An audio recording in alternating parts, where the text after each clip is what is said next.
Whenever y'all are ready. Y'all ready? All right, well, first we want to go ahead and give a blanket of thank yous to the Student Service Funding Committee for actually being here, taking the time out of your day to hear us ask for money. All right, now I know this is taking a lot of time, so we just want to say thank you for actually giving us the opportunity to be an active organization on this campus. So we're going to give y'all a little bit of brief history about the debate organization here at Texas A&M Commerce University. It started a little bit over 2 years ago with about 7 students with the mission of just creating an open discussion for students here at Texas A&M Commerce, giving students critical thinking skills throughout their entire career here at Texas A&M Commerce University, and creating that interconnected learning space for all students who join the organization. Now, with about a 10% growth in my organization and student activities on campus, without further ado, I would like to welcome you or introduce you to my president and vice president, Alicia Stramler and Jack Richter. All right. So as Dominic said, we have 3 main goals. We want to create a culture of openness and discussion for TMUC campus. We also want to promote the goals of TMUC not only to high schoolers but also to the collegiate level debate. And we want to be the most competitive team. Now the first goal is usually achieved through the debate activity itself, where students have to compete academically and they have to understand current events and not only what's happening, but they have to know why they're happening. They have to know the policies that affect the global standards, and they have to know how that affects the United States, and they have to know how the United States policy affects other countries. Now, as you can imagine, this is pretty important for advancing the QEP goal of Texas A&M Commerce, which is to create a globally competent student. So if we have students who understand international policies and how they affect the United States and how we can affect other countries, that only benefits Texas A&M Commerce. And it's also important to note that the debate community, not only in Texas A&M Commerce, but also as a whole, actually has a lot of international students and a lot of students from other backgrounds that requires you to understand cultures. Now, it's also important to note that not only do you have to understand the cultures, but you have to understand the different perspectives because you deal with the academia that comes from those cultures. Not only the basic perspectives that comes from everyday people, but also from the higher up people who serve in universities, such as professors and graduate students who create that research. So students in the debate community actually have to understand a lot of parts of the culture that you normally don't get exposed to just being a regular student. Now, we understand that we're asking for quite a bit of money, but there's also a return on that investment. And that return on the investment is the recruitment of high-level students who usually do better on test scores, and they usually tend to be more research-oriented, which is important for state funding. And if you actually look at the bottom right-hand corner, that student, she's actually competing at a national level debate tournament this weekend for high schoolers, and she's been someone that we've been trying to recruit, but for high schoolers who are in debate, having an established program is very important to them, and since we've only been here for 2 years, it's hard for us to recruit those kind of people who will come here and promote that culture that we want.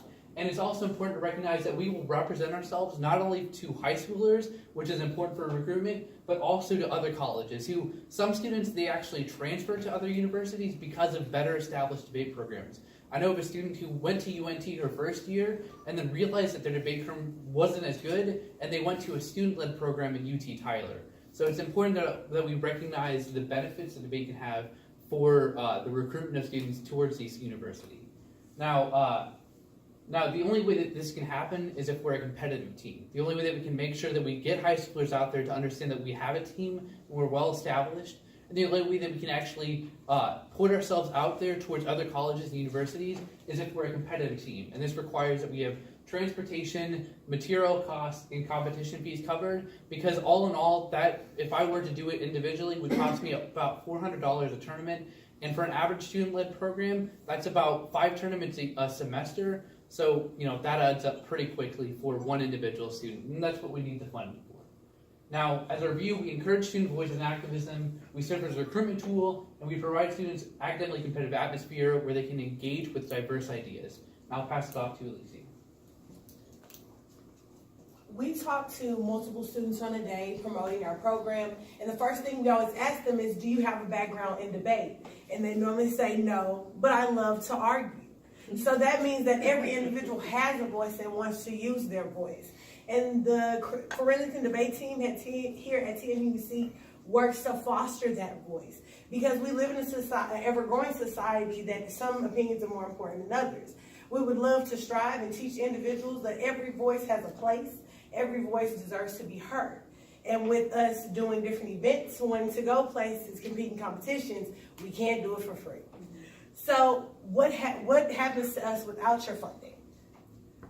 Students that participate now are strictly on a voluntary basis. We do not charge fees. We do not charge anything for our individuals to compete. So the only way for them to have the funds for them to compete without the SS funding would be for them to pay out of pocket.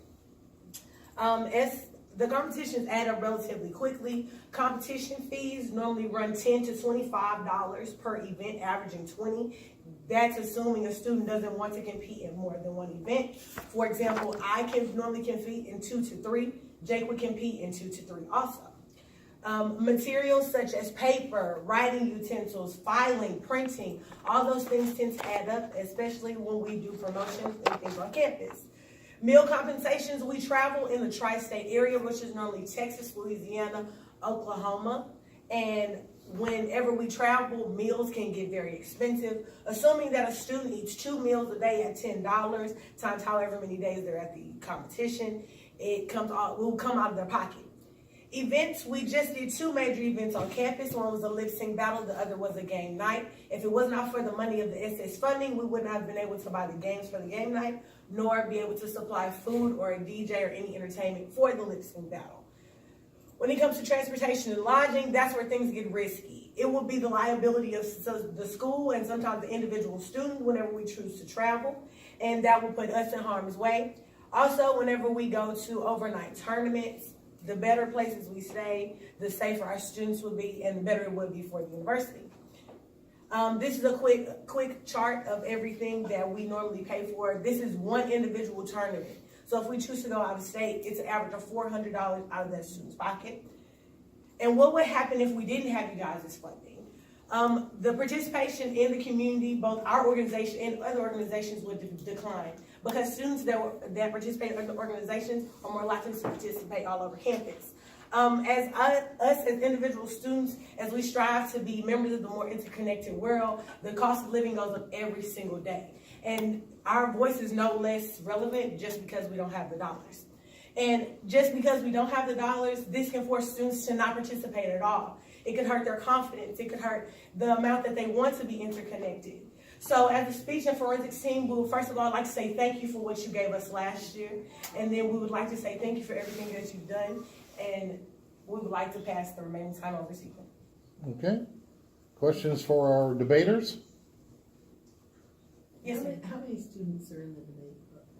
Right now, we average about 20 to 25 students per meeting, which we have 2 meetings a week. And then when we travel to compete, normally about 5. Same 5 all the time? No, ma'am. We have revolving. Everyone on the team has different events that they work on and specialize in. So whenever they feel comfortable, whenever they're ready, whenever they have the money, that's when they choose to go to which competitions they participate in. Are you? I can't remember if you said it. Are you a student org?